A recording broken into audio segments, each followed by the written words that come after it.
વ્યાજખોરોનો ત્રાસ યથાવત જોવા મળી રહ્યો છે, ત્યારે વરાછા પોલીસે એક કડક કાર્યવાહી કરીને વ્યાજના 20 ચક્રમાં ફસાયેલા એક કારખાનેદારને ન્યાય અપાવ્યો હતો। પ્રાપ્ત વિગતો અનુસાર વરાછા વિસ્તારમાં રહેતા કારખાનેદાર ભાવેશ મકવાણાએ વરાછા પોલીસ મથકે ફરિયાદ નોંધાવી હતી કે તેમણે જુદા જુદા સમયે કુલ 2.30 લાખ રૂપિયા વ્યાજે લીધા હતા। આ વ્યાજખોરે 20% ઊંચા વ્યાજ દરે આ રકમ આપી હતી। જો કે આશ્ચર્યજનક રીતે 2.30 લાખની મુદ્દલ રકમ સામે વ્યાજખોરે ભાવેશભાઈ પાસેથી 22 લાખ રૂપિયાથી વધુની રકમ પડાવી લીધી હતી। એટલું જ નહીં, મુદ્દલ રકમ કરતાં અનેક ગણું વ્યાજ વસૂલ્યા બાદ પણ વ્યાજખોરો દ્વારા પઠાણી ઉઘરાણી ચાલુ રાખવામાં આવી હતી।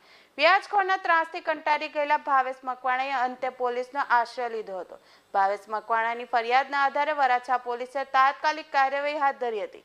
પોલીસે ટેકનિકલ સર્વેલન્સ અને બાતમીના આધારે વ્યાજખોરોને અમરેલી જિલ્લાના રાજુલા ખાતેથી દબોચી લીધો હતો। પકડાયેલા આરોપીનું નામ કમલેશ હડિયા હોવાનું જાણવા મળ્યું છે। વરાછા પોલીસે કમલેશ હડિયા વિરુદ્ધ કાયદેસરની કાર્યવાહી હાથ ધરી છે।